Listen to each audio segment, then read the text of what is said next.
దేవుని యొక్క పరిశుద్ధ గ్రంథంలో నుండి దేవుని యొక్క వాక్యాన్ని మనం చదువుకుంటున్నాం.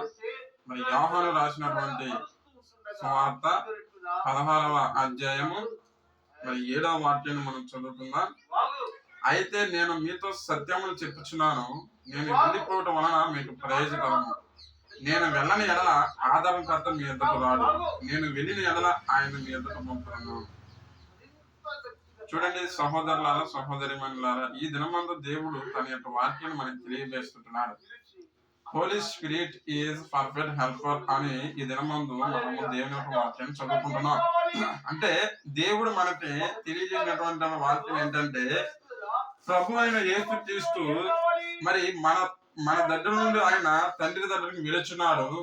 ఆయన వెళ్ళిన తరుణం నుండి మనకేం కలుగుతుందంటే, మరి ఆదరణకర్త, మనల్ని ఆదరించడానికి మరి పరిశుద్ధాత్మను మన ఎండలో ఉంచడానికి ఆయన మరి సిద్ధపరిచి ఉన్నారని దేవుని వాక్యాంశాలను మీకు తెలియజేస్తున్నాను. అయితే ప్రభువారు మన ఎద్ద నుంచి వెళితేనే రాని ఆ యొక్క పరిశుద్ధాత్మ మరి సర్వస్వరూపి అయినటువంటి సత్యస్వరూపి అయినటువంటి ఆ యొక్క ఆత్మ మనల్ని మరి తీర్పులోనిటిని మనల్ని కలుగు చేస్తుందని కూడా, తీర్పులో నుండి మనల్ని తీర్పు తీర్చుతుందని కూడా మీకు తెలియజేస్తున్నాను. దేవుని పిల్లలు గమనించండి, ఈ యొక్క ఆదరణకర్త మన ఎద్దకు వచ్చినప్పుడు మనల్ని సర్వసత్యంలోనికి మరి నడిపిస్తున్నాడని కూడా దేవుని వాక్యం తెలియజేస్తుంది. ఆయన సత్యస్వరూపి అయినటువంటి ఆత్మ మనల్ని సర్వసత్యంలో నడిపించును అనేటువంటి దేవుని వాక్యం మనము గ్రహింపులోని కలిగి ఉన్నామని ఈ దినమందు మీకు తెలియజేస్తున్నాను. పరిశుద్ధాత్మ మనల్ని సహాయం చేస్తుందని మీరు ఈ దినమందు తెలియజేస్తున్నాను. సహోదరులను గమనించండి, ఈ యొక్క లోకంలో ఉన్నటువంటి ఆ యొక్క విశ్వాసం ఏదైతే ఉందో, మరి యేసు ప్రభుకి ఏ రీతిలో కలిగినటువంటి విశ్వాసం అనే మరి పరిశుద్ధాత్మ ద్వారా మనం కలిగి ఉండాలని, ఆ యొక్క ఆత్మను మనం పొందుకోవాలని, ఆ యొక్క ఆత్మ ద్వారా మనం ఇంట్లో ప్రభు వారికి ఏ రీతిలో మనం దగ్గరైనటువంటి ఆ యొక్క మార్గంలో నుండి ఇంట్లో సర్వసత్యం అనేటువంటి మార్గంలో మనం ముందుకు కొనసాగించబడాలని ఈ దినమందు దేవుని వాక్యాంశాల మీద తెలియపరుస్తున్నాం. దేవుడు ప్రత్యేకమైన సమయంలో సహోదరులారా మరి మనకి తెలియజేసినటువంటి మరొక వాక్యాన్ని మనం చదువుకుందాం. మరి యోహాను సువార్త 14వ అధ్యాయం 15వ వాక్యంలో మనం చదువుకుందాం.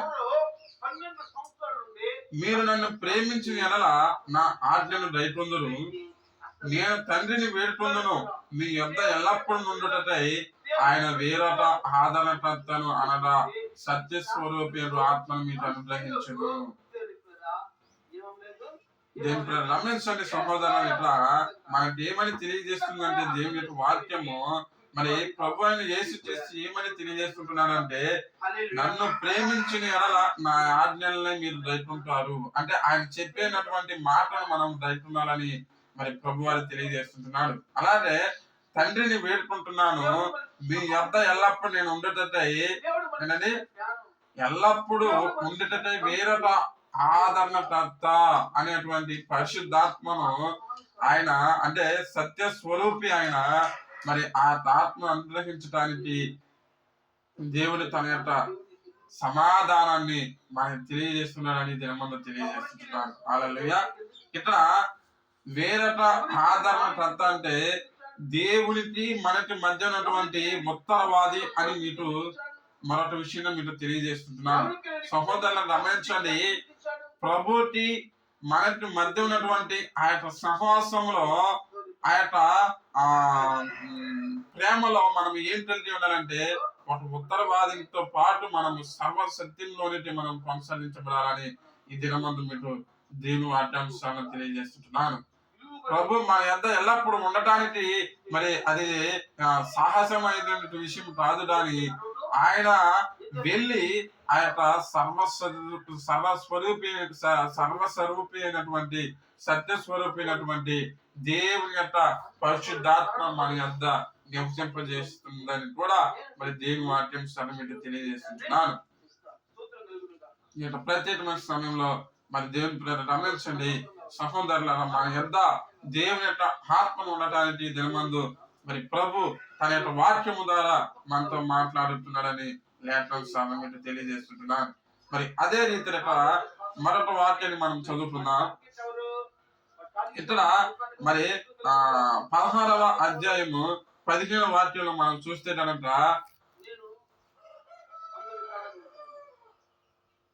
తండ్రికి తెలియనివి నావి, అందుచేత ఆయన వాటిలోని తీసుకొని తెలియజేసిందని చెప్పాను.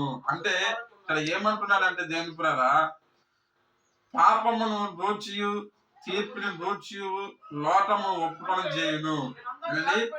పరిశుద్ధాత్మ అనేది ఏమి చేస్తుందంటే మనకి హెల్ప్ చేస్తుంది, మనకు సహాయం చేస్తుంది. అది ఎలా చేస్తుందంటే దేవుని ద్వారా పాపము పరిశుద్ధాత్మ వచ్చి పాపము నుంచి ఏం చేస్తున్నాడంటే ఒప్పుదల చేస్తున్నాడు. మనం పాపం చేస్తే అది ఒప్పుదల చేయడంలో పరిశుద్ధాత్మ మనకి సహాయం చేస్తున్నాడు. అలాంటి నీతిని రుచి కూడా మన తీర్పుని రుచి కూడా ఆయన మనల్ని ఒప్పుదల చేస్తుంటున్నాడు. హల్లెలూయా. మనం అవినీతిగా ఉంటున్నట్లయితే మనల్ని నీతి మంత్రులు ఆయన మరి చేర్చుటలో ఆయన సహాయం మనకి కలిగి ఉందని మరి దేవుని వాక్యం తెలియజేస్తుంటున్నాడు. అదే రీతిగా మరి తీర్పు మనము పాపంలో నుండి ఇది దేవుని అంతటి మనము ఉండకుండా ఇదిలో ఈ లోకంలో నుండి మరి మన యొక్క ఆత్మ మనం కోల్పోయిన వారంలో ఉన్నట్లయితే ఆయన మరోసారి మనకి ఆయన పరిశుద్ధాత్మ చేత ఆయన తీర్పులో నుండి మనల్ని దేవుని వద్ద చేయడంలో మరి సహాయంగా మనకి ఉన్నారని దినమందు మరి లోకము రుచి కూడా మరి ఒప్పుటనం చేయను అని దేవుని వాక్యం తెలియజేస్తుంది. ప్రియులారా, సహోదరులారా, దేవుని వాక్యం మనకి ఈరోజు దేవుని వాక్యం మనకి తెలియజేసింది ఏంటంటే పరిశుద్ధాత్మ మనకి సహాయపడుతుందని, ఆయన పర్ఫెక్ట్ హెల్పర్ అని, దేవునితో మనకి మధ్య ఆ యొక్క సహాయము పరిశుద్ధాత్ముడు మనకి కలిగి ఉన్నాడని ఈ దినమందు దేవుని వాక్యం తెలియజేస్తూ మరి ఈ రీతిగా పరిశుద్ధాత్మను మనం పొందుకోగలగాలి. పరిశుద్ధాత్మను మనం కలిగి దేవునిలో మనము మరింత ముందుకు కొనసాగించబడాలని మరి దేవుని యొక్క వాక్యాంశాలను మీకు తెలియజేస్తుంటున్నారు. ఆ యొక్క సహాయం ద్వారా మరి మనం దేవుని యొక్క మరి రాజ్యంలో ముందుకు కొనసాగించబడాలి. ఈ యొక్క మరి దేవుడు తెలియజేసిన రీతిగా మరి సర్వస్వరూపి అయినటువంటి పరిశుద్ధాత్మను మనం కలిగి ఉండేవారిగా మనము ఈ రీతిలో కొనసాగించబడాలని దేవుని వాక్యాంశాలను తెలియజేస్తూ ఈ నా మాటలు మీకు ముగిస్తున్నాను. దేవుడు మిమ్మల్ని యొక్క పరిశుద్ధ మరి దినమందు ఆయన మాటలు మీ యొక్క హృదయంలో స్థిరపరిచి పదిలపరిచి ఉండునుగాక. దేవుడి వాక్యం దీవించి ఆశీర్వదించునుగాక. ఆమేన్.